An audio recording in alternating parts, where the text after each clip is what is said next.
జై జగన్నాథ్. భారతదేశం మరియు ప్రపంచవ్యాప్తంగా ఉన్న సనాతన ధర్మ భక్తులందరికీ నా వినయపూర్వకమైన నమస్కారాలు. భగవాన్ కల్కి ఒడిషా దేశంలో జన్మిస్తాడని మహాపురుషుడు అచ్యుతానంద భవిష్య మాలికలో రాశారని గత ఎపిసోడ్లో చర్చించుకున్నాం. భవిష్య మాలికలో వ్రాసినట్లుగా ఒడిషా దేశంలోని సంబల్ నగర్లో కల్కి భగవంతుని జననం గురించి నేను మీకు చెప్తాను.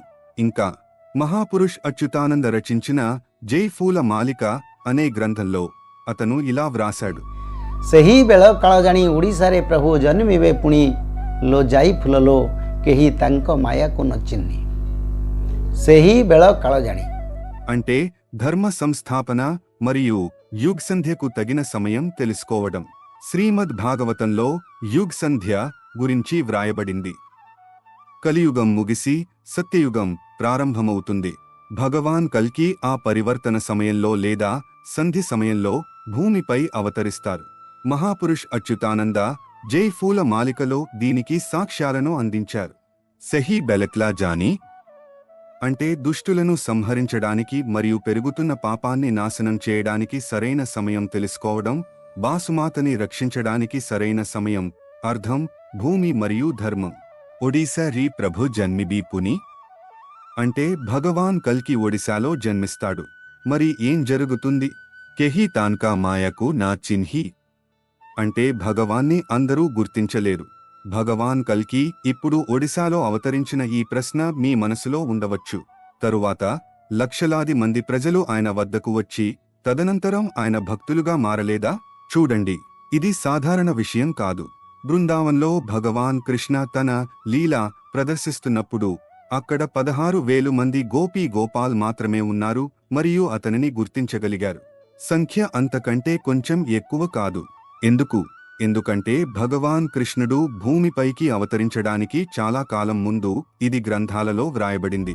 16,000 గోపనారి హరి బృందావనే హరి. శ్రీమద్ భాగవతంలో భగవాన్ కృష్ణుడు 16,000 మంది భక్తులతో కలిసి బృందావనంలో తన కాలక్షేపాలను నిర్వహిస్తాడని మరియు వారితో గోప బృందావనం స్థాపిస్తాడని ఒడియా భాషలో వ్రాయబడింది.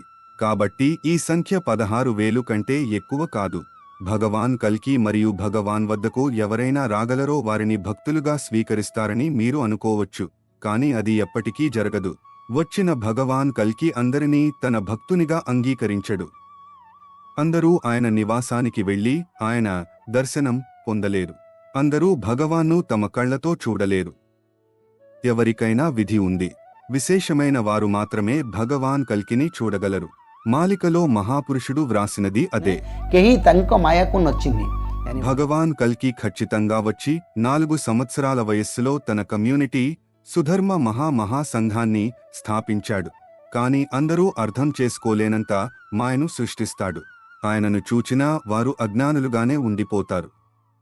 కాని స్వచ్ఛమైన భక్తులు స్వయంచాలకంగా అతని పట్ల ఆకర్షితులవుతారు మరియు గుర్తిస్తారు.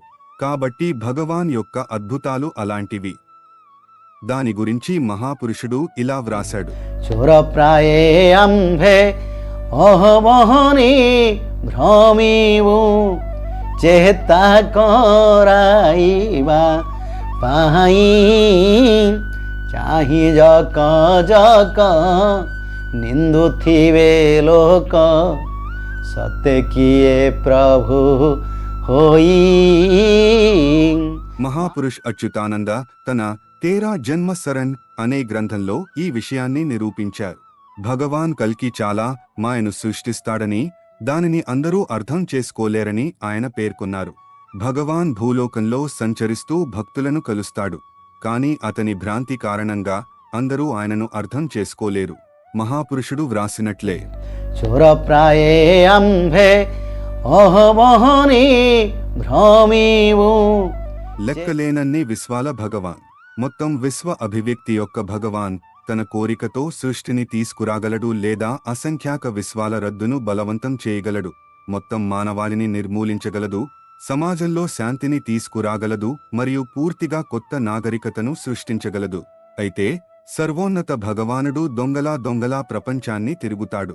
అతను వీధుల్లో తిరుగుతూ ఉంటాడు, చాలా ప్రదేశాలలో తిరుగుతాడు. చాలా మంది కూడా ఆయనను చూస్తారు, కాని దురదృష్టవశాత్తు వారు అతనిని గుర్తించలేరు. దీని గురించి మాలికలో వ్రాయబడింది. నా జ్ఞానం ప్రకారం భగవాన్ కల్కి ఇప్పటివరకు సందర్శించిన అన్ని ప్రదేశాలను నేను ప్రస్తావిస్తాను. అలాగే అతనితో అన్ని దైవిక సంఘటనలు ఏమి జరిగాయి, అతను ఏ భక్తులను ఎదుర్కొన్నాడు, దీనిపై సవివరంగా చర్చిస్తాం. అయితే నేను ఆ సమాచారాన్ని బహిరంగంగా బహిర్గతం చేయడం సరైనది కాదు. అలాగే ఆ సమాచారం మొత్తాన్ని బహిర్గతం చేయడం కూడా అవసరం లేదు. ఇది వాణిజ్య సంస్థ కాదు. భగవాన్ శ్రేష్ఠులను తన భక్తులుగా చేసుకుని డబ్బు సంపాదించడానికి ఉపయోగించుకోవడం జరగదు. అతని భక్తులు పవిత్రతతో ఒంటరిగా, అణగారిన, పేద మరియు అణగారిన వారుగా ఉంటారు. వారి ఆలోచనలు, పనులు మరియు చర్యలలో స్వచ్ఛంగా మరియు పవిత్రంగా ఉంటారు. వారే భక్తులుగా అర్హులు. ఎవరూ మరియు అందరూ అతని భక్తులు కాలేరు. ఈ సంస్థ కేవలం డబ్బును ముద్రించడానికి ఉద్దేశించబడి ఉంటే భగవాన్ కల్కి ఒక అద్భుతమైన వెబ్సైట్ను తెరిచి సేకరించిన విరాళాలను ఉపయోగించి తన సంస్థను నడిపించేవాడు.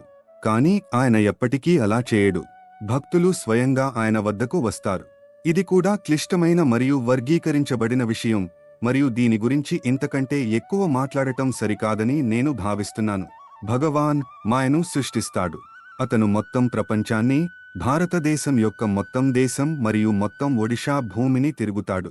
పూర్వ జన్మలలో గోపి, తాపి మరియు కపి అయిన భక్తులు మాత్రమే భగవానుని గుర్తించగలరు. గోపి అంటే ద్వాపరయుగంలో శ్రీకృష్ణుని ప్రియమైన సహచరులు. తపి అంటే సత్యయుగానికి చెందిన ఋషులు, అలాగే ప్రస్తుతం వివిధ పవిత్ర స్థలాలలో లోతైన ధ్యానంలో ఉన్నవారు. కపి అంటే త్రేత్యయుగంలో భగవాన్ రామునితో ఉన్న వానర్లు. భగవాన్ కల్కి ఒడిశాలో పుట్టాడని నేను ఇప్పటికే మహాపురుషుడు అచ్యుతానంద గ్రంథాల నుండి అనేక ఆధారాలను బయటపెట్టాను.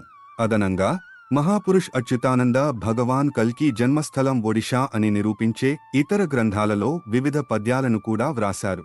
నేను ఒక సమయంలో ఒక గ్రంథాన్ని మాత్రమే చర్చిస్తున్నాను. ఈ అంశంపై మునుపటి ఎపిసోడ్లను చూడండి.